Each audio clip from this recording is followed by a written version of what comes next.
Bab 221. Kata-kata terakhir seorang jenius yang jatuh.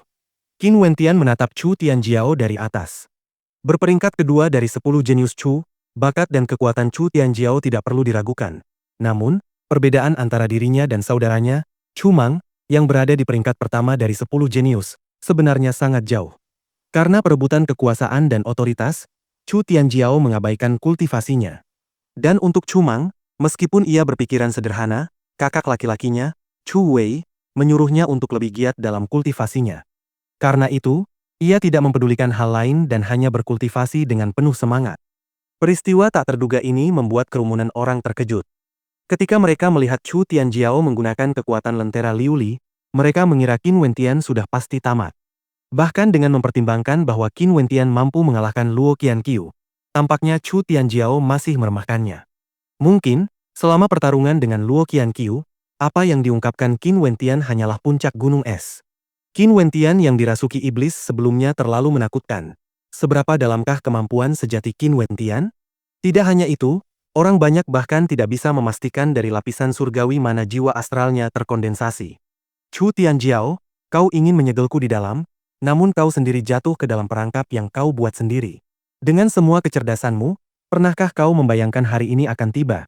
Kata Qin Wentian sambil menatap Chu Tianjiao. Chu Tianjiao menyeka jejak darah dari sudut mulutnya, sementara tatapan geli yang gila terlihat sekilas di matanya. Aku telah meremehkanmu. Bukan hanya aku, kurasa seluruh keluarga Chu, termasuk kakekmu Qin, telah meremehkan kemampuanmu yang sebenarnya. Chu Tianjiao perlahan melanjutkan, tidak ada yang menyangka bahwa dalam kurun waktu 2 tahun yang singkat, kau akan mencapai level seperti ini. Aku akui bahwa saat itu, ketika aku masih bisa membunuhmu, tidak menghargaimu adalah sebuah kesalahan di pihakku. Sebuah kesalahan yang menyebabkan situasi seperti sekarang ini. Chu Tianjiao, bahkan sampai sekarang, apakah kau tidak menyesali perbuatanmu? Menjebak warga sipil yang setia dan bahkan mempersembahkan darah perempuan tak berdosa sebagai korban kepada boneka darah. Perbuatanmu terlalu tidak manusiawi, Qin Wentian menyatakan dengan dingin sambil menatap Chu Tianjiao. Kau terlalu naif, balas Chu Tianjiao dingin. Sejak awal zaman, pemenang akan tetap menjadi yang menang, sementara yang kalah akan dicerca. Tahta kaisar dan raja selalu terbuat dari tumpukan tulang mayat. Adapun menjebak warga negara yang setia, apakah kau merujuk pada kakekmu, Qin Wu? Dari kesanmu tentang dia adalah orang tua yang baik hati. Sungguh lelucon, jika dia hanya orang tua biasa yang cinta damai, akankah dia memerintahkan karakter seperti Ice Hawk untuk menyamar selama bertahun-tahun? Jika dia orang tua biasa, bagaimana dia bisa melarikan diri dari benteng hitam? Chu Tianjiao menatap Qin Wentian dengan mengejek. Seberapa banyak yang kau pahami tentang kakekmu, Qin Wu? Tahukah kau mengapa dia begitu yakin aku tidak akan berani membunuhnya? Mengapa dia dengan gegabah membiarkan dirinya ditangkap olehku? Tahukah kau berapa banyak mata-mata yang berada di bawah kendalinya? Dan mengenai penyakit ayahku, sejak kematian Raja Wu, mengapa ayahku tertular penyakit itu dengan waktu yang begitu tepat? Apakah kau pikir ini semua hanya kebetulan? Ayahku adalah seorang ahli Yuan Fu, bagaimana mungkin dia begitu mudah menyerah pada penyakit? Kata-kata Chu Tianjiao membuat alis Qin Wentian berkerut. Kematian Kaisar Chu sebelumnya ada hubungannya dengan Qin Wu? Qin Wentian mengalihkan pandangannya ke Qin Wu, dan melihat kakeknya mengenakan baju zirah duduk di atas kuda, tampak seolah-olah dia belum pernah setenang ini sebelumnya. Jika kau bicara soal jaringan informan, aku khawatir bahkan klan kerajaanku pun akan kalah dari Qin Wu. Chu Tianjiao tertawa sinis. Hutang darah yang kau tanggung akan dibayar lunas, apapun yang kau katakan hari ini, jawab Qin Wentian dengan tenang. Sekalipun ia mengabaikan klan Qin, bagaimana dengan Akademi Bintang Kaisar? Kematian Mountain dan Zijun? Untuk membalas dendam atas mereka, Chu Tianjiao harus mati. Chu Tianjiao tertawa, karena aku sudah kalah, mengapa aku harus takut mati? Aku mengatakan semua ini bukan karena aku ingin memohon ampun. Aku, Chu Tianjiao, belum pernah benar-benar mengagumi siapapun sebelumnya dalam hidupku. Aku menghormati kakakku, Chu Wei, karena kecerdasannya, aku menghormati Qin Wu karena metodenya yang kejam.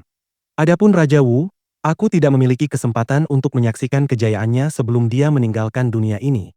Tetapi hari ini, aku mengagumimu Qin Wentian, aku mengagumimu sepenuhnya. Kau tidak sepintar Chu Wei, dan metodemu pun tidak sekejam Qin Wu. Yang kau miliki adalah keteguhan hati yang tak pernah padam dan hati yang tak pernah takut kalah. Sekuat apapun rintangan yang menghalangi jalanmu, Tekadmu tak pernah goyah. Inilah yang kukagumi darimu, dan juga sesuatu yang kurang kumiliki. Bakatmu dalam kultivasi sungguh luar biasa, dan kuharap kau dapat melangkah lebih jauh di jalan yang telah kau pilih. Adapun tahta kaisar, berikanlah kepada kakakku, Chu Wei. Tidak ada orang yang lebih cocok darinya. Chu Tianjiao berbicara perlahan. Setelah itu, dia melayangkan pukulan telapak tangan tepat ke jantungnya. Suara cipratan darah terdengar saat jantungnya hancur berkeping-keping, namun senyum masih teruk di wajahnya. Setelah itu, matanya tertutup selamanya saat dia jatuh ke dalam kematian. Seorang putra surga yang berbakat dan penuh kebanggaan, telah memilih untuk mati dengan bunuh diri. Dia kalah dalam situasi saat ini dan kalah dari Qin Wentian. Bagi orang seperti dia, kekalahan lebih buruk daripada kematian. Dia memiliki harga diri dan tidak mau memohon untuk hidupnya, atau hidup dengan disiksa oleh orang lain. Dengan bunuh diri, setidaknya dia akan mati sesuai keinginannya sendiri. Pertempuran di sekitarnya terhenti.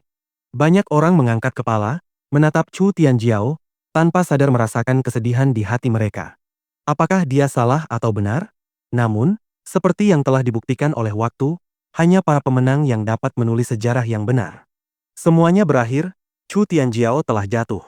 Namun, kata-kata sebelum kematiannya sangatlah menggugah pikiran. Kematian Chu Tianjiao sebenarnya tidak membuat Qin Wentian merasa senang. Dia hanya merasa sedikit lebih tenang. Bagaimanapun, dia telah memberi jawaban kepada gunung, memberi jawaban kepada Akademi Bintang Kaisar. Perang Chu ini akhirnya bisa ditutup seiring dimulainya babak baru. Sekarang, Qin Wentian sedang pusing. Jadi, siapa yang akan mengambil alih kepemimpinan Chu? Qin Wu atau Chu Wei? Dan seperti yang pernah dikatakan Chu Wei sebelumnya, orang yang mengendalikan masa depan Chu bukanlah Chu Tianjiao, Chu Wei, atau Qin Wu. Itu adalah dirinya sendiri, Qin Wentian. Posisi Qin Wentian juga merupakan posisi Akademi Bintang Kaisar. Jika dia mendukung Chu Wei, para ahli Akademi Bintang Kaisar secara alami akan meninggalkan Qin Wu.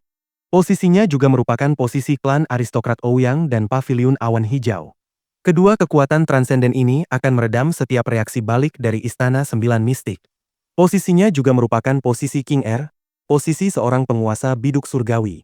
Saat bola cahaya itu menghilang, tubuh Chu Tianjiao jatuh ke tanah.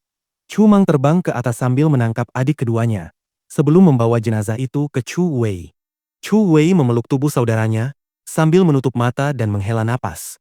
Kekuasaan itu tidak berperasaan. Terlahir di keluarga kerajaan tidak semewah yang orang lain bayangkan. Ledakan. Sesosok tubuh terlempar ke bawah dari langit, menghantam tanah dengan keras. Itu tak lain adalah penguasa biduk surgawi dari 9 istana mistik yang bertarung melawan King Er. Batuk-batuk. Qin Wentian terbatuk sambil menundukkan kepalanya, lalu melihat sosok anggun King Er turun. Mata King Er yang indah menatap Qin Wentian, seolah bertanya apa yang harus dia lakukan selanjutnya. Masalah ini sudah selesai. Mereka yang berasal dari 9 istana mistik sekarang boleh pergi. Pergi dan beritahu 3 faksi kekuatan dari 9 istana mistik bahwa mereka tidak diizinkan untuk memasuki wilayah Chu lagi. Jika mereka berani menentang perjanjian yang dibuat sebelumnya, bersiaplah untuk menghadapi konsekuensi dan menderita amukan dahsyat klan Ouyangku. Ouyang Guangsheng memerintah dengan dingin.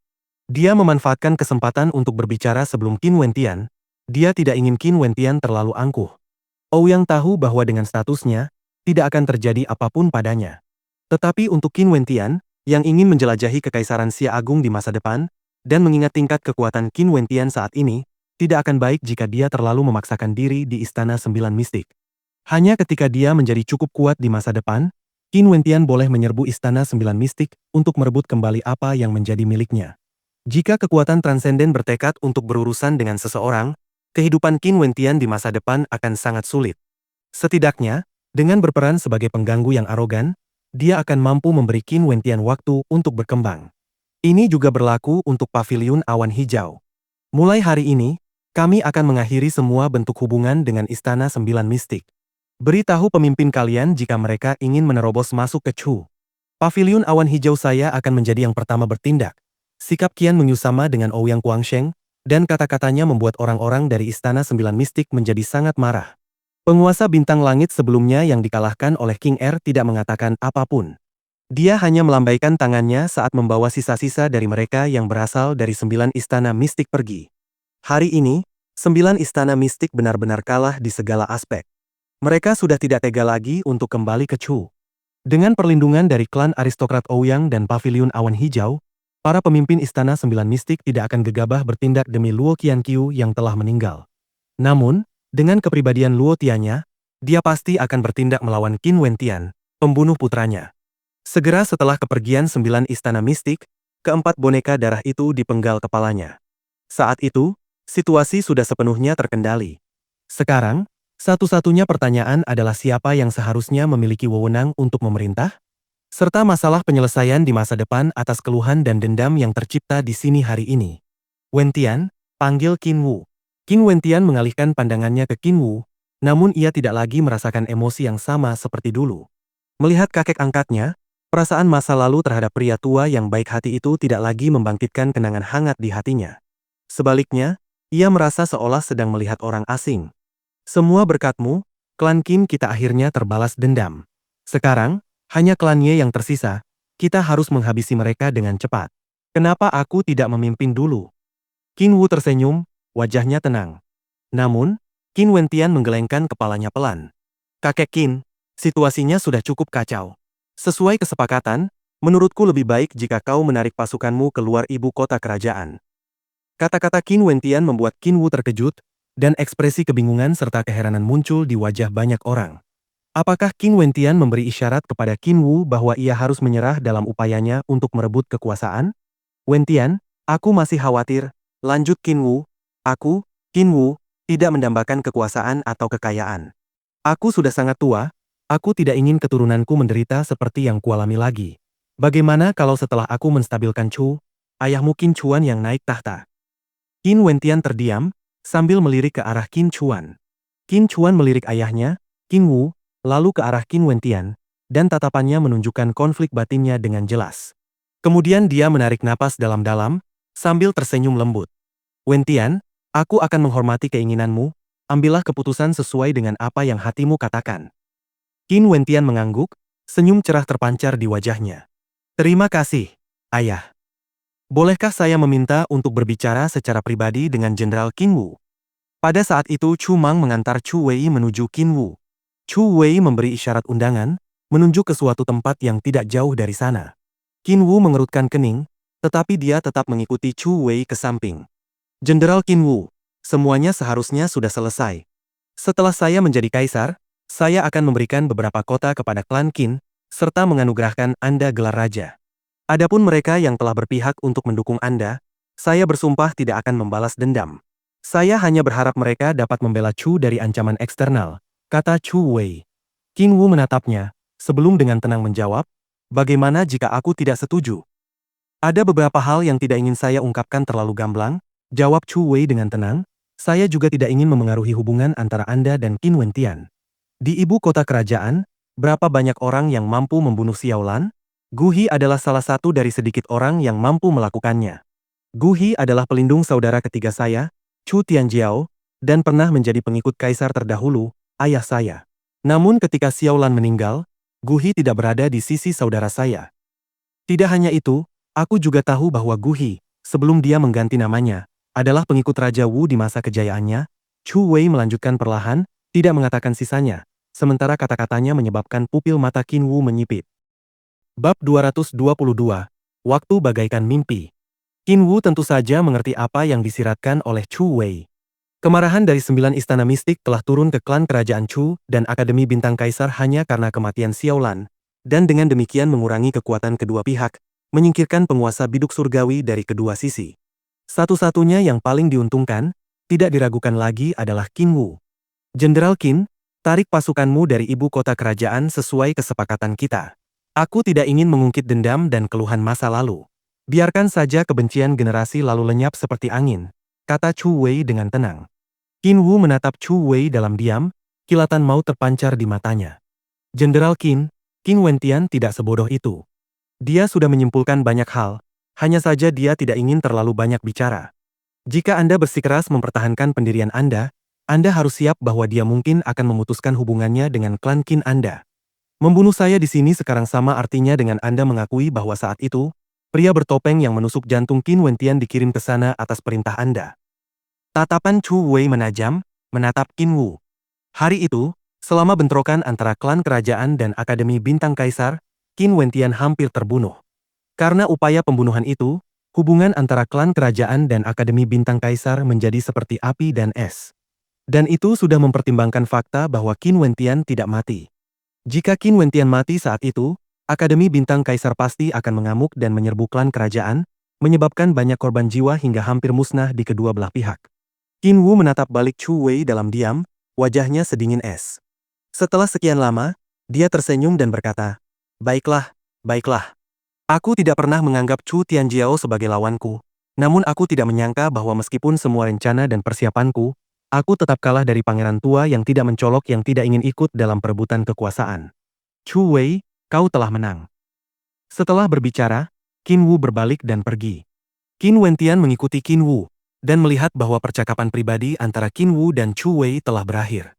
Semuanya akhirnya selesai. "Sampaikan perintahku, bersiaplah untuk mundur keluar ibu kota kerajaan." Qin Wu kembali ke tempat asalnya, sambil memberi perintah dengan suara lantang. Pasukan di sekitarnya terkejut dengan keputusannya. Menoleh untuk melirik Qin Wentian, mereka tak kuasa menahan napas sebelum menuruti perintah Qin Wu. Apakah Qin Wentian sudah mengambil keputusan? Wentian. Qin Chuan belum pergi, menatap siluet putranya di udara. Qin Wentian turun, mendarat di samping Qin Chuan sambil tersenyum meminta maaf. "Ayah, putramu durhaka." "Anak bodoh." Qin Chuan mengusap kepala Qin Wentian. Di matanya, tidak peduli bagaimana Qin Wentian bertingkah, dia akan selalu menjadi anak kecil baginya. Qin Wentian adalah putranya, dan kebanggaannya. "Setelah jalan kita berpisah, aku tidak akan bisa lagi membantumu. Kau harus mengurus dirimu sendiri." Qin Chuan menghela napas. "Jangan khawatir ayah, aku akan sering kembali ke Sky Harmony untuk mengunjungimu." Qin Wentian menggenggam tangan ayahnya, meremasnya erat. Terlepas dari kepribadian Qin Wu seperti apapun, Qin Chuan akan selalu menjadi ayahnya. "Hei, nak, kau sudah besar." Qin He dan Qin Ye tersenyum sambil berjalan mendekat. Melihat lengan Qin He yang patah, Qin Wentian merasakan perasaan yang tak terlukiskan di hatinya. Inilah harga yang harus dibayar untuk perebutan kekuasaan. Dia bertanya-tanya apakah Qin Wu akan merasa malu atas tindakannya sendiri. Sambil menarik napas dalam-dalam, Qin Wentian berjalan maju untuk memeluk paman kedua dan ketiganya. "Paman kedua dan paman ketiga, jaga diri kalian baik-baik di masa mendatang. Jangan khawatirkan kami." Qin He tersenyum riang, seolah-olah kenyataan bahwa lengannya patah tidak mengganggunya. "Saat kalian berkeliling dunia, ingatlah untuk tetap tidak mencolok. Berhati-hatilah dalam segala hal yang kalian lakukan." Demikian instruksi Qin He. "Anak bau, ketika kau meraih prestasi besar di masa depan, jangan sampai kau melupakan paman ketigamu ini." Qin Ye tertawa terbahak-bahak sambil menepuk bahu Qin Wentian dengan keras. Mereka telah menyaksikan Qin Wentian bangkit dari seorang yang lumpuh, hingga mencapai titik di mana bakatnya terbangun. Kini, setelah Qin Wentian mencapai tahap ini, mereka benar-benar merasa puas di dalam hati mereka. Qin Wentian berasal dari klan Qin mereka, dan meskipun dia tidak menyerahkan kekuasaan kepada mereka, hal itu tidak akan memengaruhi perasaan kekerabatan mereka terhadapnya. Para pria dari klan Qin, semuanya adalah pria-pria yang berkarakter. Qin Wentian menganggukkan kepalanya dengan berat. "Haha, cukup sudah dari kami, masih ada bocah nakal yang ingin bicara denganmu." Qin He dan Qin Ye minggir, dan setelah itu, Qin Wentian melihat seorang wanita muda yang cantik berjalan menghampirinya. Orang ini, tak lain adalah adiknya, Qin Yao. "Saudari, kau tetap memesona, bahkan saat mengenakan baju zirah." Qin Wentian menyeringai. "Kata-kata manis tak mempan padaku." Qin Yao memutar matanya sambil tersenyum. "Apa rencanamu di masa depan?" "Aku berencana menjelajahi Kekaisaran Xia Agung dalam waktu dekat," jawab Qin Wentian. Mengingat bakatmu, keputusanmu sudah tepat. Chu terlalu kecil untukmu." Qin Yao mengangguk setuju. "Namun, bukankah itu berarti akan sangat sulit bagi kami untuk bertemu denganmu di masa depan?" Memikirkan hal ini, secercah kesedihan samar terlihat di mata Qin Yao. Mereka berdua tumbuh bersama dan sangat dekat. "Bagaimana mungkin ini terjadi? Bagaimana aku sanggup berjauhan dari adikku yang cantik untuk waktu yang lama?" Canda Qin Wentian, mencoba menutupi kesedihannya. Qin Yao mengerti maksudnya. Melangkah maju, mendekat, Qin Yao berjinjit dan memberikan ciuman ringan di dahi Qin Wentian. Setelah itu, Qin Yao berlari pergi sambil menoleh dan terkikik. "Dasar bocah bau, ingat untuk sering kembali mengunjungi kakakmu di masa depan." Melihat punggung Qin Yao yang menjauh, Qin Wentian mengangguk dengan berat. Pasukan klan Qin secara bertahap bubar. Qin Wu bahkan tidak mengucapkan sepatah kata pun perpisahan atau berinteraksi dengan Qin Wentian. Mungkin dia menyalahkan Qin Wentian, atau mungkin dia malu atas semua hal yang telah dia lakukan. Tetapi apapun itu, Qin Wentian tahu bahwa Qin Chuan, Qin He, Qin Ye, dan Qin Yao akan selalu menjadi keluarganya. Agar tidak merusak hubungan keluarga, lebih baik melupakan masa lalu. Sama seperti yang dikatakan Chu Wei kepada Qin Wu, Qin Wentian bukanlah orang yang berpikiran sederhana. Dia telah menyimpulkan kebenaran dari banyak hal, tetapi memilih untuk melepaskan hal-hal ini akan lebih baik untuk semua orang. Kepergian pasukan Qin, jatuhnya Chu Tianjiao. Qin Wentian percaya bahwa dengan kemampuan Chu Wei, dia akan dengan mudah dapat mengendalikan segala konsekuensi yang terjadi. Tidak ada seorang pun yang lebih mengenal berbagai faksi kekuatan di Chu selain Chu Wei. Chu Wei berjalan ke sisi Qin Wentian, tersenyum padanya. Beri aku waktu untuk menyelesaikan urusan pasca perang ini. Aku akan mentraktirmu anggur setelah selesai. Baik. Qin Wentian tersenyum, lalu ia pun berjalan pergi. Mereka dari klan Ouyang dan Paviliun Awan Hijau menemani Qin Wentian saat mereka pergi. Dan untuk si cantik yang fana, King Er, dia sudah lama menghilang dari pandangan. Badai yang telah berkecamuk di Chu, akhirnya telah berakhir. Qin Wentian memilih untuk menghilang dari sorotan publik. Namun desas-desus dan berita tentang dirinya menyebar dengan cepat di seluruh Chu. Belum genap 2 tahun sejak pemuda ini menginjakan kaki di ibu kota kerajaan, namun ia sudah cukup mampu untuk menulis ulang sejarah Chu. Tidak ada seorang pun di Chu yang tidak mengenal namanya. Konon, dia membunuh Luo Qianqiu, seorang jenius dari 9 istana mistik tingkat kedua Yuanfu, hanya dalam 10 tarikan napas. Dikatakan bahwa dia menghancurkan Chu Tianjiao dengan kekuatan mutlaknya. Konon, Qin Wentian, yang memegang wewenang kekuasaan, telah memilih Chu Wei daripada klan Qin. Tentu saja, desas-desus dan berita-berita ini menjadi semakin dibesar-besarkan seiring berjalannya waktu. Tetapi satu hal yang pasti, Qin Wentian adalah orang yang menentukan kepemimpinan Chu. Angin sepau-sepau bertiup di hamparan tanah luas yang merupakan ibu kota kerajaan. Setelah Chu Wei diangkat menjadi kaisar, ia segera mengeluarkan dekret kekaisaran yang menyatakan bahwa karena tindakan ayahnya, kaisar sebelumnya, klan Qin telah dirugikan dan ditindas sedemikian rupa sehingga mereka terpaksa memberontak. Alasan dibalik tindakan mereka dapat dipahami, tidak ada hukuman atau kesalahan yang akan dibebankan kepada mereka yang telah mendukung klan Qin. Tidak hanya itu, Qin Wu dianugerahi kekuasaan sebagai raja, mengambil alih posisi Raja Wu dan diberikan hak administrasi kota Harmoni Langit dan lebih dari 10 kota lainnya. Pasukan di bawah komando Qin harus kembali dan menjaga perbatasan. Tidak boleh pergi tanpa izin lagi. Pada saat yang sama, pembangunan kembali Akademi Bintang Kaisar dimulai, menegaskan kembali posisi mereka sebagai Akademi Kultivasi nomor 1 di Chu. Chu Wei sendiri dianugerahi posisi tetua kehormatan oleh Ren Qianxing dan akan mengajar serta membimbing siswa dari waktu ke waktu. Hal ini menyebabkan banyak orang berspekulasi, bukankah Chu Wei memiliki keterbatasan kultivasi? Bagaimana dia bisa membimbing para siswa? Setelah dekret kekaisaran disahkan, Raja Wu, Qin Wu, mengamati seluruh ibu kota kerajaan sebelum memimpin pasukannya pergi. Pandangan itu mengandung segudang emosi, terlalu rumit untuk diuraikan. Hidup dan mati ditentukan oleh takdir, kekayaan dan kemakmuran ditetapkan oleh surga. Jika dia tahu Qin Wentian akan menjadi sekuat ini hari ini, dia pasti akan merencanakan semuanya dengan cara yang berbeda. Sayangnya, semuanya telah berakhir. Chu Wei bukanlah Chu Tianjiao dan tidak akan memberinya kesempatan lain untuk mengerahkan pasukannya lagi. Dalam pertaruhan kali ini, dia dapat dengan jelas merasakan betapa hebatnya Chu Wei. Dalam hal kecerdasan dan strategi, Chu Wei tak tertandingi di Chu. Qin Wu melewatkan kesempatan yang dimilikinya untuk menjadi kaisar. Dia tidak akan pernah memiliki kesempatan itu lagi. Hati Qin Wu dipenuhi penyesalan, mirip dengan hati orang-orang di klan Bai. Bai Qingsong dan Autumn Snow berdiri di luar sebuah rumah mewah. Rumah klan Ye yang dulunya megah kini sepi, memancarkan aura dingin dan suram.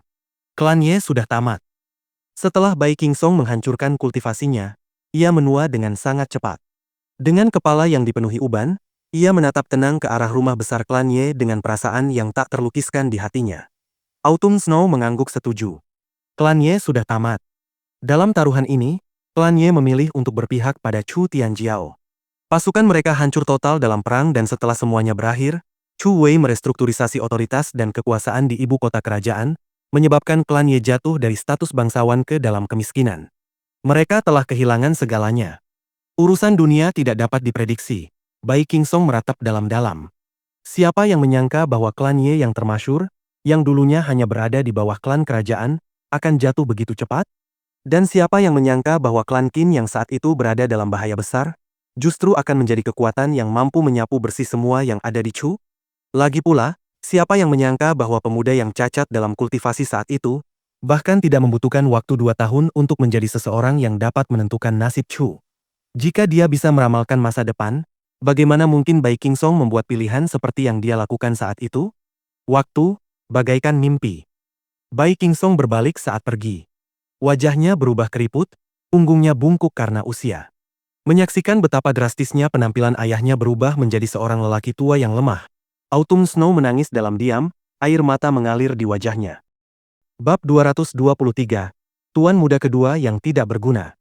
Chu Wei dengan cepat menyelesaikan dampak yang tersisa dan memprioritaskan pembangunan kembali Akademi Bintang Kaisar. Pemenang utama perebutan kekuasaan kerajaan ini sebenarnya jatuh ke tangan Chu Wei, yang terlemah di antara semua kekuatan yang memperebutkan kekuasaan. Dari sini, dapat dilihat betapa cakapnya Chu Wei, prestasinya yang luar biasa membuat warga Chu merasa bangga di dalam hati mereka. Di Akademi Bintang Kaisar, Qin Wentian mengamati berbagai bangunan yang sedang dibangun kembali, menjulang dari tanah. Akademi Bintang Kaisar memulai kembali perekrutan siswa baru, seiring kembalinya para siswa angkatan sebelumnya, yang secara bertahap mendapatkan kembali kejayaan masa lalu mereka. Kupikir aku takkan pernah melihat hari ini datang lagi seumur hidupku. Siapa sangka hari itu akan datang secepat ini. Ren Qianxing berdiri di samping Qin Wentian, dengan sedikit kebahagiaan terlihat di matanya. Tentu saja, dia sangat bahagia menyaksikan kebangkitan Akademi Bintang Kaisar. Akademi Bintang Kaisar akan sama seperti dulu, Akademi nomor 1 di Chu. Qin Wentian tersenyum, sambil menatap calon siswa baru, wajah mereka yang masih kekanak-kanakan mengingatkannya pada dirinya sendiri di masa lalu. Aku tidak pernah meragukan Chu Wei. Dia berbeda dari Chu Tianjiao. Dan karena itu Chu pasti akan memiliki masa depan yang lebih cerah di tangannya. Gumam Ren Qianxing sambil melanjutkan dengan suara rendah. Sayangnya, ayah angkatku tidak akan memiliki kesempatan untuk menyaksikan ini. Istana 9 Mistik. Aku bahkan tidak tahu apakah ayahku masih hidup atau sudah meninggal sekarang. Aku, Ren Qianxing, terlalu tidak berguna. Dalam pidatonya, ayah angkat itu tentu saja merujuk kepada kepala sekolah Akademi Bintang Kaisar, Di. Tidak akan terjadi apa-apa pada kepala sekolah. Suatu hari nanti, aku akan menyerbu Istana 9 Mistik. Tatapan Qin Wentian menjadi tajam. Jika bukan karena dukungan dari klan Ouyang dan Paviliun Awan Hijau, Qin Wentian tahu bahwa dengan kekuatannya saat ini, dia masih tidak berdaya untuk menghentikan Istana 9 Mistik melakukan apa yang mereka inginkan. Aku percaya padamu. Ren Qianxing tersenyum. Bakat Qin Wentian memang luar biasa, namun karakternya adil. Dia pernah salah menilai Luo Tianya, tetapi kali ini, dia yakin penilaiannya benar. Wentian. Sebuah suara terdengar dari belakang. Mustang, Luo Huan, dan Fen Lei telah tiba. Guru, saudari Luo Huan. Qin meminta Tian tersenyum. Apa rencanamu di masa depan? Mustang menatap Qin Wentian sambil bertanya. Aku berencana menjelajahi Kekaisaran Xia Agung. Setelah badai di Chu berakhir, dia ingin menjelajahi dunia yang luas, menempa dirinya dengan pengalaman yang diperoleh. Apakah kau ingin mengajakku, adikmu Luo Huan yang manis? Luo Huan terkikik, kepribadiannya seolah kembali seperti dulu, sebelum kematian Mountain. Kenapa tidak? Aku tidak bisa meminta lebih dari itu jika aku ditemani oleh wanita secantik kakak senior dalam perjalananku. Qin Wentian menyeringai. Kau semakin pandai merayu. Luo Huan memutar matanya. Aku bercanda, bahkan jika aku ikut bersamamu, aku hanya akan menjadi beban.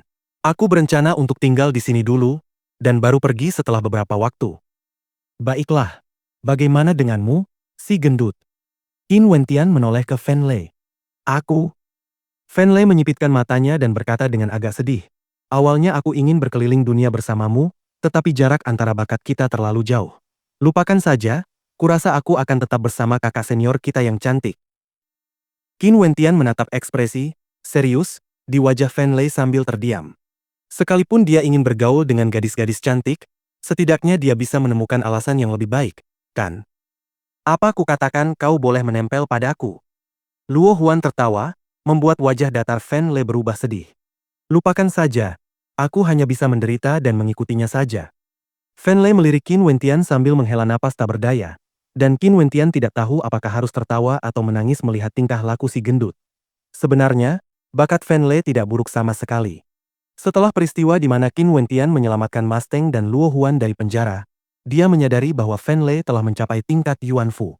Luo Huan menggoda Fan Lei, bertanya apakah alasan dibalik terobosannya itu karena dirinya? Fan Lei dengan jujur menjawab dengan kata-kata manisnya yang biasa, mengatakan bahwa bahkan dalam mimpinya, dia ingin menyelamatkan Luo Huan, dan karena itu dia, secara tidak sengaja, mencapai tingkat Yuan Fu. Fan Lei adalah teman pertama yang Qin Wentian dapatkan ketika ia menginjakan kaki di ibu kota kerajaan. Tanpa ragu, mereka berdua akan rela mengorbankan nyawa untuk satu sama lain. Ia tentu berharap Fan Lei dapat menjelajahi dunia bersamanya. Sejujurnya, selain sedikit mesum dan sangat tidak tahu malu, Fan Lei tidak memiliki kekurangan lain. Apakah Anda tertarik untuk berlatih kultivasi di Paviliun Awan Hijau? Pada saat itu, sesosok bayangan berjalan mendekat. Seorang wanita bertubuh langsing dengan wajah cantik dan sikap anggun muncul. Dia tak lain adalah Qian Mengyu. Qian Mengyu tersenyum pada Qin Wentian, sambil mengulurkan undangan kepadanya. Qin Wentian merasa bersyukur atas semua dukungan yang diterimanya dari Paviliun Awan Hijau kali ini.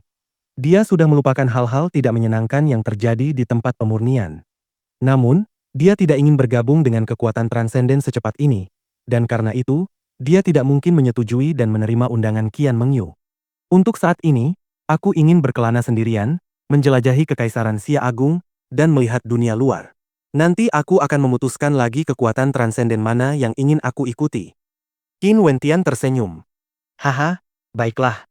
Jika kau ingin bergabung dengan kekuatan transenden manapun, kau harus ingat untuk mempertimbangkan Paviliun Awan Hijauku, oke?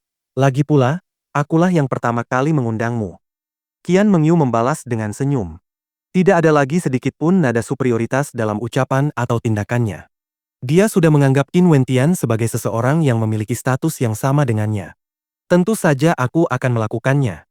Qin Wentian tertawa sambil mengangguk. Karena itu, saya akan pamit dulu. Mari kita bertemu lagi jika ada kesempatan di masa mendatang.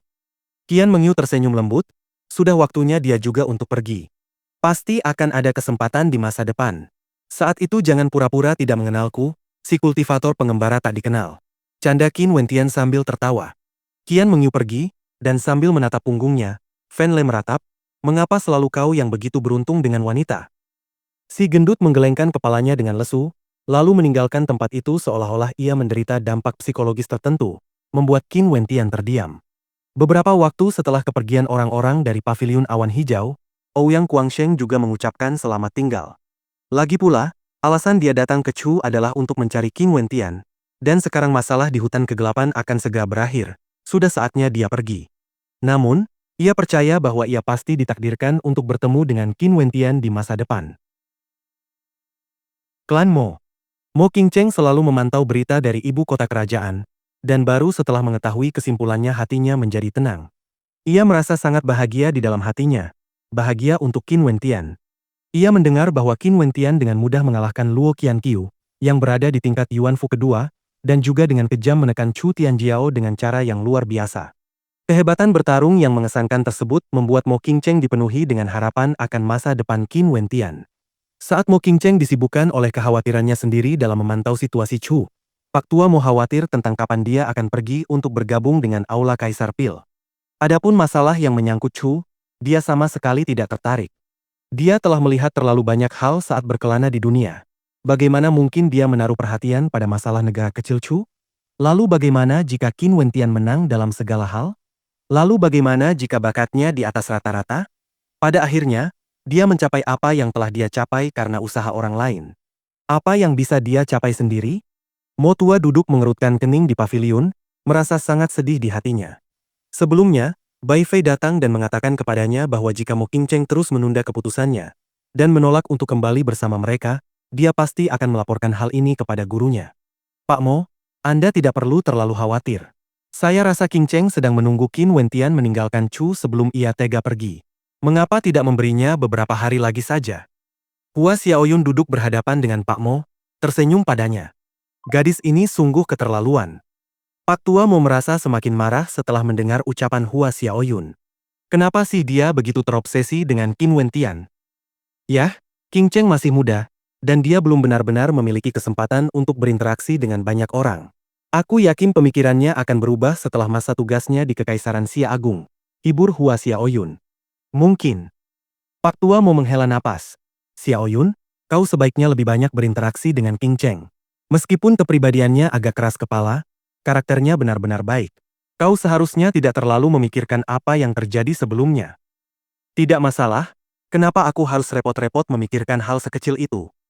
Hua Xiaoyun menggelengkan kepala dan tertawa. Pak Mo, kenapa aku tidak mencoba membujuk King Cheng? Mo Tua bergumam sendiri dengan ragu-ragu. Dia tahu bahwa Hua Xiaoyun sedang berusaha memikat Mo King Cheng.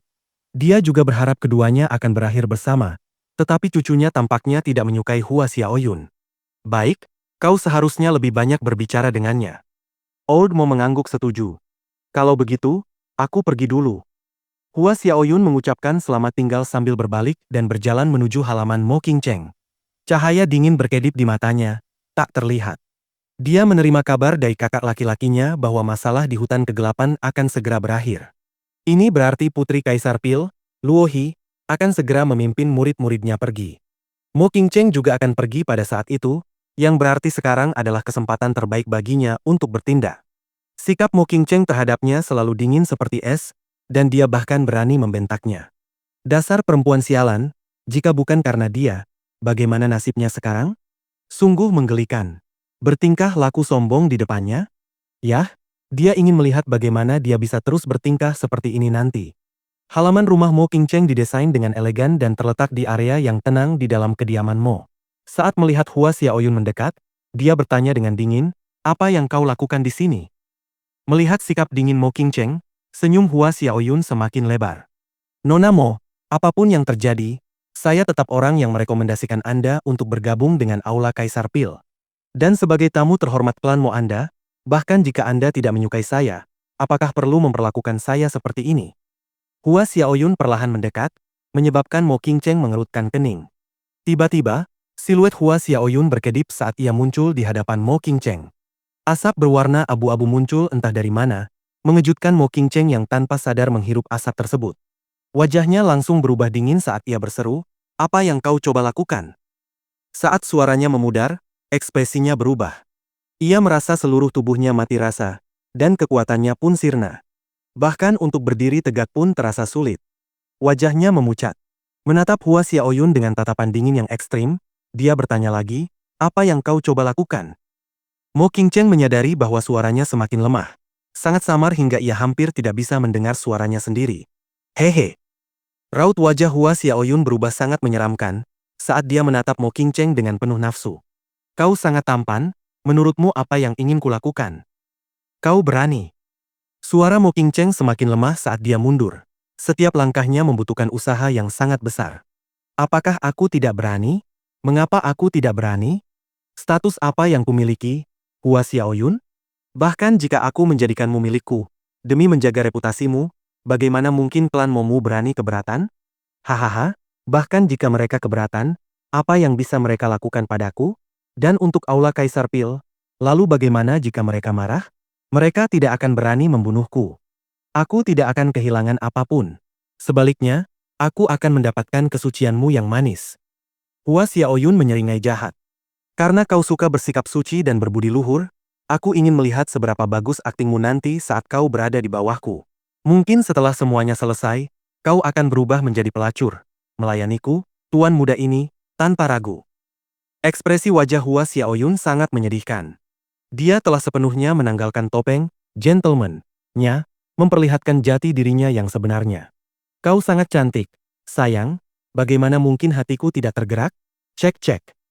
Hua Xiaoyun mendekat, matanya berbinar-binar dengan nafsu yang tak terpuaskan saat ia menatap sosok ramping Mo King Cheng. Mo King Cheng memasang ekspresi sangat cemas di wajahnya saat dia menghunus belati, menatap Hua Xiaoyun dengan mata yang dipenuhi amarah yang tak tertandingi. Kau ingin membunuhku? Apakah kau punya kemampuan untuk itu? Hua Xiaoyun mencibir.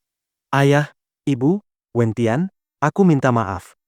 Setetes air mata jatuh dari mata Mo King Cheng, dan dengan kata-kata terakhirnya, ia menusukkan belati itu tepat ke jantungnya sendiri. Meskipun ia tidak memiliki kekuatan yang cukup, belati itu adalah senjata suci dan karenanya sangat tajam. Suara melengking terdengar, saat darah segar mewarnai jubah bersihnya menjadi merah. Air mata berkilauan di matanya, menyebabkan orang-orang yang melihatnya merasa sedih. Dia tidak pernah menyangka bahwa Hua Xiaoyun akan sekeji itu. Karena itu, satu-satunya pilihan yang bisa dia ambil adalah kematian untuk melindungi kesuciannya. Apa kau gila? Hua Xiaoyun menjerit, wajahnya berubah menjadi sangat jelek. Bahkan dia pun takut dengan ketegasan Mo Qingcheng. Mo Qingcheng lebih memilih bunuh diri daripada ternoda olehnya. Wanita gila ini. Bab 224, Murka. Saat Hua Xiaoyun menyaksikan aliran darah yang tak henti-hentinya dari area di sekitar jantung Mo Qingcheng, dia benar-benar ketakutan.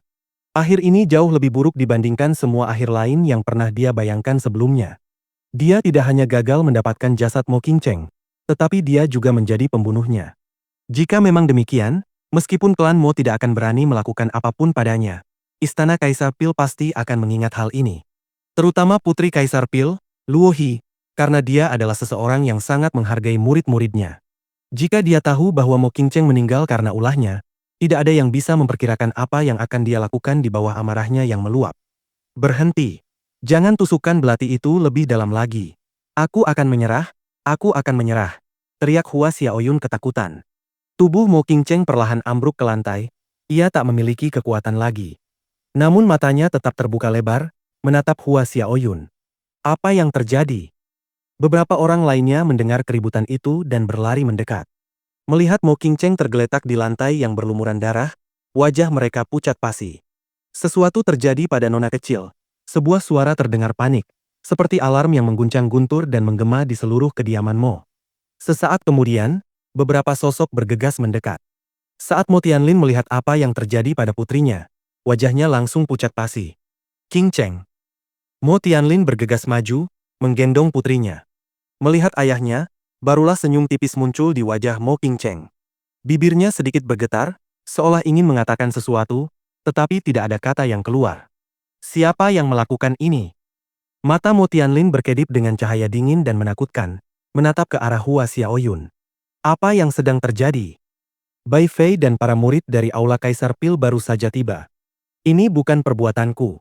Aku hanya bercanda dengan Nona Mo, tapi dia mengira aku serius. Hua Xiaoyun mencoba mengelak. Tidak mungkin dia mengakui bahwa dia memiliki niat jahat terhadap Mo Qingcheng. Bai Fei melirik Hua Xiaoyun dengan dingin, sebelum berjalan ke sisi Mo Qingcheng. Mengambil sebotol pil obat dari jubahnya, dia memasukkan beberapa pil ke mulut Mo Qingcheng. Salah satu tangannya diletakkan di area dada Mo Qingcheng, sementara tangan lainnya memeriksa denyut nadinya. Hua Xiaoyun, dasar bajingan hina.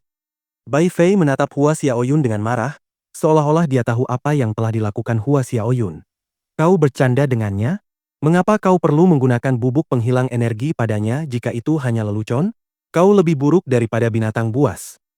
Meskipun Bai Fei sebenarnya tidak menyukai Mo Qingcheng, dia tetaplah seorang wanita. Bagaimana mungkin dia tidak merasa jijik dan marah ketika Hua Xiaoyun menggunakan cara ini untuk menghadapi Mo Qingcheng? Beraninya kau. Raut wajah Hua Xiaoyun berubah mengancam saat rencananya terbongkar oleh Bai Fei. Setelah beberapa saat, ia kembali tenang dan berkata dengan dingin, "Kau tahu dengan siapa kau berbicara? Dasar bajingan tak becus. Kau pikir kau siapa? Kalau bukan karena kakakmu, kau bahkan tak punya hak untuk berbicara denganku." Bai Fei tersinggung. Sebagai murid Luo He, ia memiliki kedudukan yang cukup tinggi. Bagaimana mungkin ia mentolerir kesombongan Hua Xiaoyun? Hua Xiaoyun memerah karena marah dan raut wajahnya semakin jahat. Menatap Bai Fei dengan tajam, ia berseru dalam hati, "Dasar jalang kotor, aku akan membuatmu merasakan neraka jika kau sampai jatuh ke tanganku." Namun, dia tidak berani mengungkapkan pikirannya. Bai Fei bukanlah orang yang pantas dijadikan musuh. Yan Qi, segera pergi dan beri tahu guru. Aku khawatir kondisi Mo Qingcheng kritis. Perintah Bai Fei. Yan Qi mengangguk dan segera berlari pergi. Cahaya lembut terpancar dari Bai Fei, dan dia mengarahkan cahaya itu untuk menyelimuti Mo Qingcheng. Setelah itu, arus penyembuhan hangat disalurkan ke Mo Qingcheng, mencoba meminimalkan rasa sakitnya dan menghentikan pendarahan. Namun, Bai Fei tidak berani menggerakkan belati yang tertancap di dadanya. Mo Tianlin berdiri di samping, gemetar karena gugup. Kebencian di matanya saat menatap Hua Xiaoyun adalah bukti betapa ia sangat ingin mencabik-cabik mayatnya menjadi jutaan bagian. Mo Tua juga tiba, wajahnya sangat jelek. Dia sudah tahu apa yang telah terjadi. Mo tua, saya minta maaf. Saya hanya bercanda dengan King Cheng. Saya akan mengganti kerugian klan Mo Anda atas hal ini. Hua Xiaoyun buru-buru menjelaskan, raut wajahnya bergetar saat melihat betapa marahnya Mo tua. Dia sudah melihat betapa gilanya Mo King Cheng. Bagaimana jika lelaki tua ini benar-benar menjadi gila dan membunuhnya di sini dan sekarang? Akan terlambat bagi Hua Xiaoyun, bahkan jika kakak laki-lakinya memusnahkan seluruh klan Mo untuk menemaninya dalam kematian mereka. Dia hanya bisa mencoba meredakan amarah Mo tua untuk saat ini. Kuharap Tuan Muda Hua akan tetap tinggal di klan Mo kita untuk sementara waktu, kata Mo tua dengan dingin, menekan amarah yang mendidih di hatinya. Jelas sekali dia telah membuat penilaian yang salah. Namun setelah mempertimbangkan latar belakang Hua Xiaoyun, dia hanya bisa mentolerir ini untuk saat ini. Jangan khawatir, aku akan tetap di sini sampai masalah ini selesai. Hua Xiaoyun menelan ludah dan menjawab, entah apa yang sedang dipikirkannya. Ayah, bunuh dia. Mo Tianlin meraung marah, membuat Hua Xiaoyun menegang. Raut wajahnya berubah menyeramkan saat dia menjawab, itu hanya lelucon. Aku yakin tidak akan terjadi apa-apa pada Nona Mo, sebaiknya kau berpikir jernih sebelum berbicara. Diam. Mo tua menatap Mo Tianlin dengan tajam. Membunuh? Jika Hua Xiaoyun mati di klan Mo, semua orang di klan itu akan dimusnahkan dan mati bersamanya. Sekarang dia hanya bisa berdoa untuk keselamatan Mo King Cheng. Suasana tenang di halaman rumah Mo King Cheng terganggu, karena perasaan gugup yang mencekam menyelimuti udara. Kabar tentang apa yang terjadi pada Mo King Cheng segera diketahui oleh orang-orang yang dekat dengan klan Mo. Bai Fei berusaha sekuat tenaga untuk menyelamatkan nyawa Mo King Cheng. Bagaimanapun, Mo King Cheng adalah murid yang paling disayangi oleh gurunya. Jika dia tidak mengerahkan seluruh kemampuannya sekarang, dia pasti akan disalahkan oleh gurunya nanti. Untungnya, setelah usahanya, kondisi Mo King Cheng akhirnya stabil. Sekarang, yang tersisa hanyalah menunggu kedatangan tuannya. Saat ini, Qin Wentian berada di pondok bambu, berdiri di depan aliran sungai. Senyum lembut tanpa sadar muncul di wajahnya setiap kali ia memikirkan Mo King Cheng. Dia bertanya-tanya, apa yang sedang dia lakukan sekarang? Mengingat kembali malam itu ketika Mo King Cheng ingin menginap, Qin Wentian merasakan kehangatan tumbuh di hatinya. Gadis bodoh ini sudah memutuskan untuk memberikan hatinya kepadanya. Dia mendengar bahwa gadis itu belum berangkat ke Aula Kaisar Pil, pasti karena dia menunggunya, untuk bertemu dengannya sekali lagi sebelum dia sanggup pergi. Aula Kaisar Pil, gumam Qin Wentian. Saat itu, terdengar suara gerakan di belakangnya.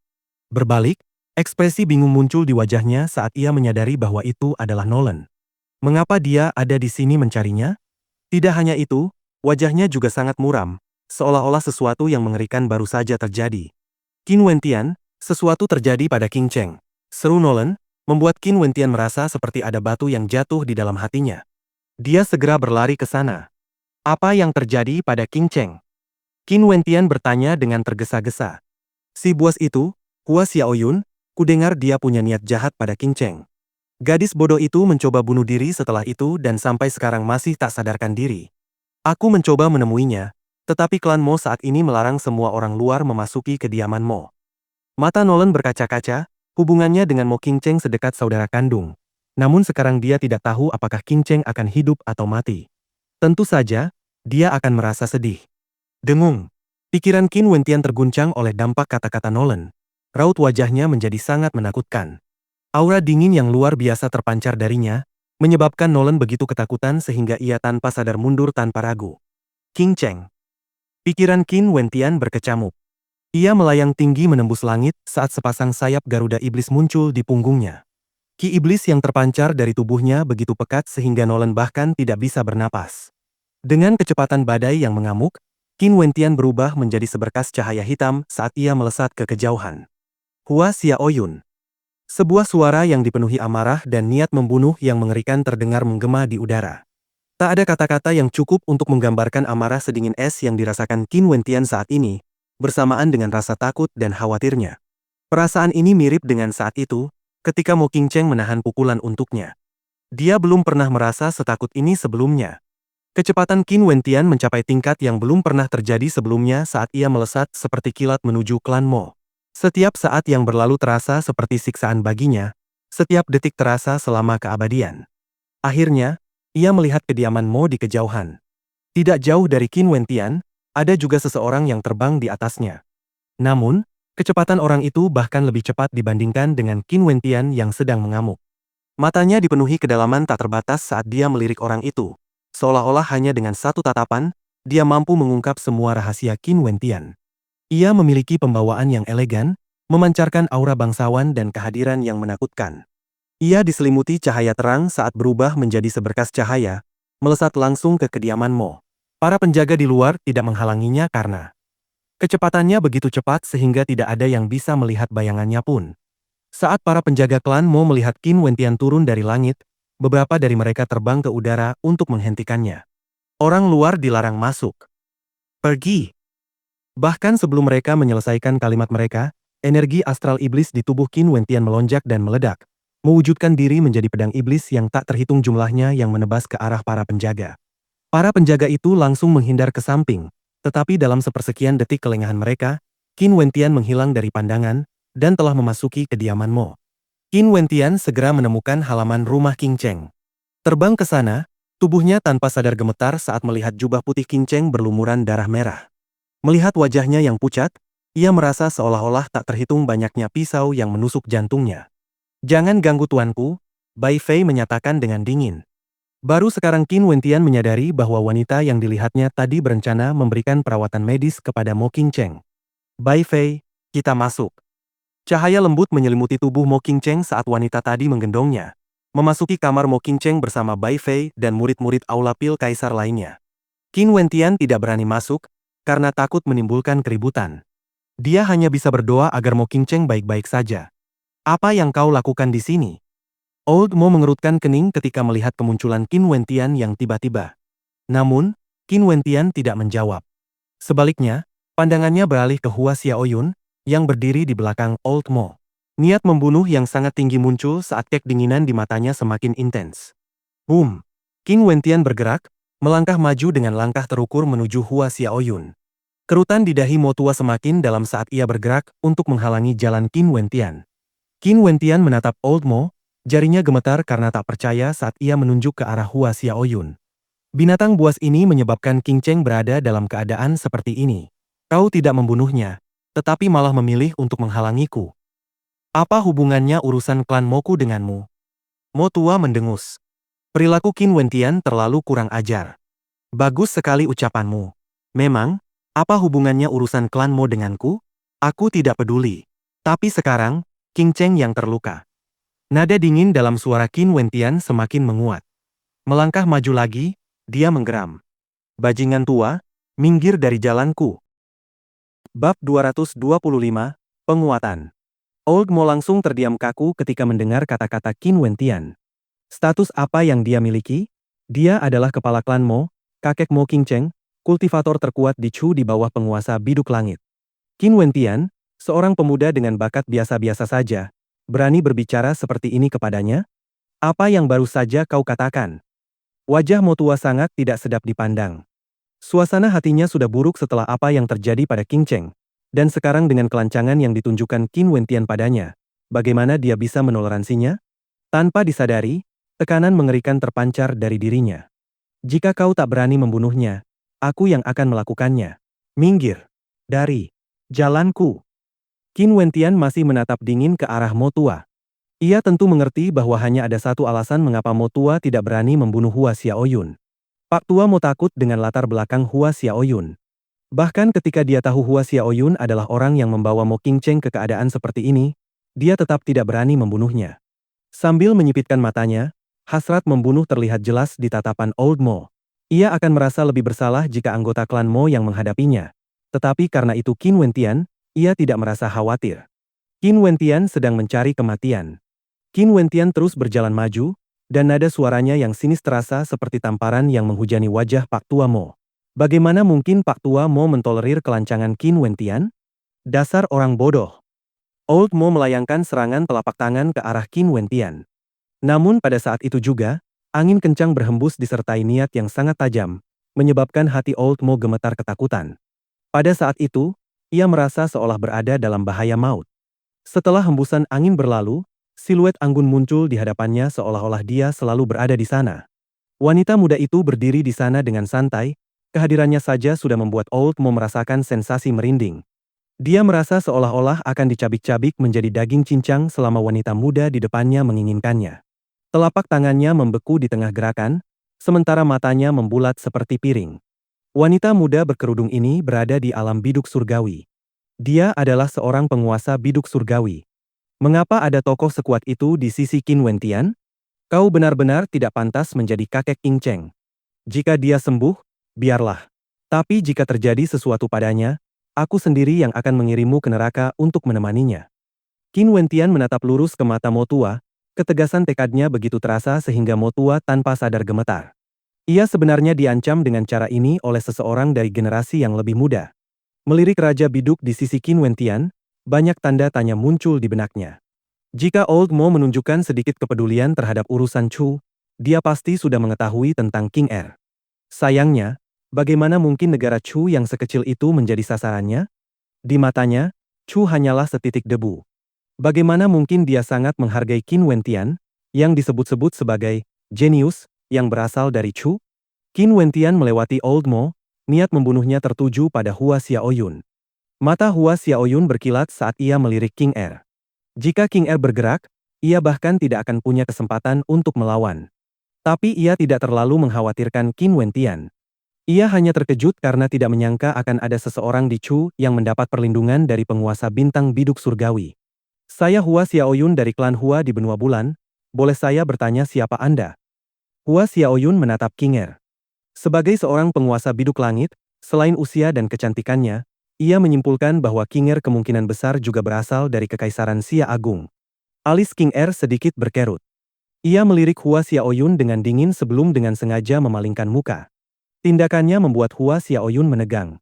King Er mengabaikannya, memperlakukannya seperti udara kosong. Siapapun kau, tak peduli apapun yang kau tahu. Kau tetap harus mati. Aura Qin Wentian membesar saat ki iblis yang dahsyat memenuhi udara. Rambut hitam pekatnya berayun-ayun tertiup angin, sementara darah di tubuhnya mendidih dan bergejolak. Suara gemuruh terdengar dari dalam, saat niat membunuhnya mencapai langit, menyebabkan semua orang di sekitarnya tanpa sadar mundur beberapa langkah. Apakah ini jenius nomor 1 dari Chu? Aura yang sangat menakutkan. Namun, mereka mendengar bahwa Hua Xiaoyun adalah seseorang di tingkat Yuan Fu keempat, sehingga jarak antara dia dan Qin Wentian terlalu lebar. Tidak hanya itu, Hua Xiaoyun telah memahami sebuah mandat. Bagaimana mungkin Qin Wentian bisa melawannya? Boom! Monumen mata air kuning langsung muncul, terbang menuju Hua Xiaoyun dengan kecepatan eksplosif. Sinar merah tua terlihat memancar dari tubuh Qin Wentian ke monumen batu tersebut. Ekspresi Hua Xiaoyun membeku saat ia merasakan aliran darah di tubuhnya meningkat, dan jantungnya berdebar semakin kencang.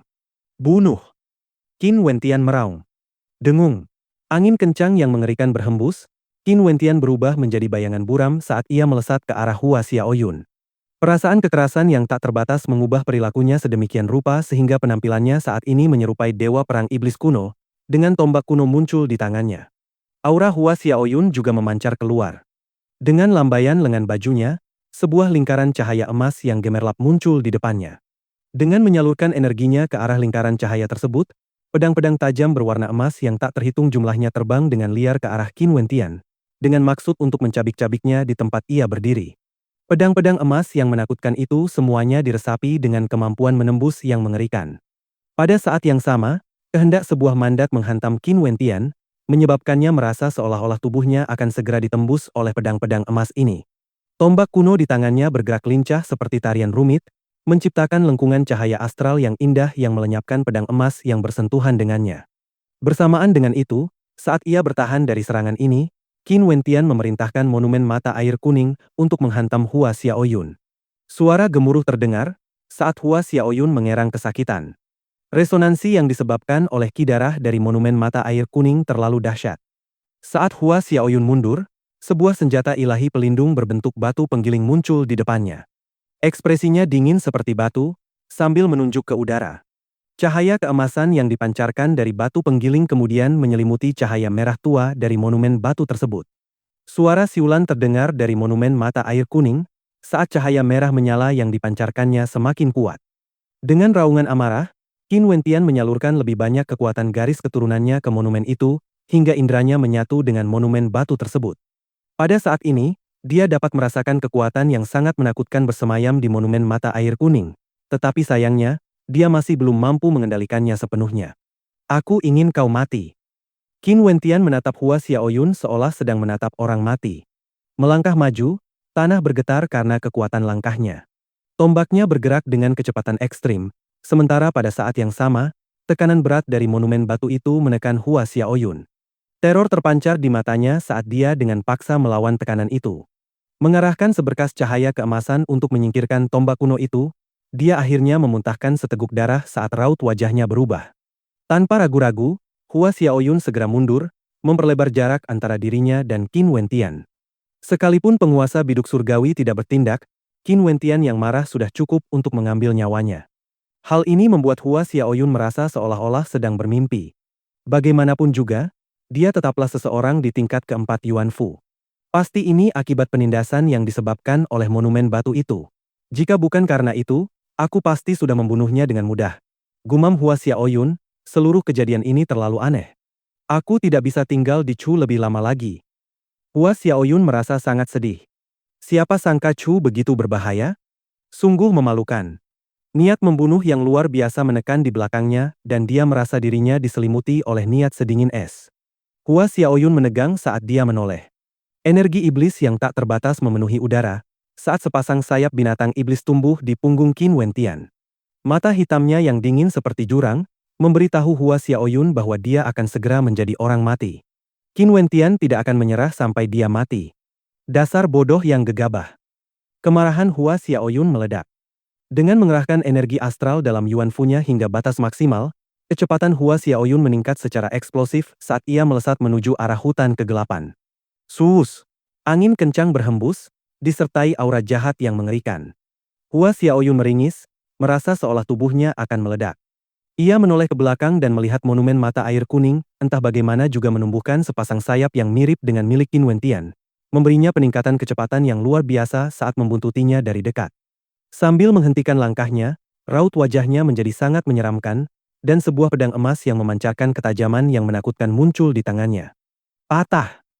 Seberkas cahaya keemasan melesat, saat Hua Xiaoyun melancarkan tebasan energi pedang yang diarahkan ke monumen batu. Monumen batu itu bergetar sesaat, sebelum menangkis serangannya dan terus mengikutinya. Rasa takut mencekamnya, saat ledakan terjadi di benak Hua Xiaoyun. Serangannya tidak efektif? Jika ini terus berlanjut, cepat atau lambat dia akan tertekan hingga mati. Tuan muda. Pada saat itu, sebuah suara terdengar. Ekspresi muram Hua Xiaoyun memudar, digantikan oleh kegembiraan saat dia meraung. Bunuh dia, bunuh orang di belakangku. Beberapa siluet muncul di kejauhan. Kultivasi pria yang berada di depan sangat menakutkan, dia juga seorang penguasa biduk surgawi.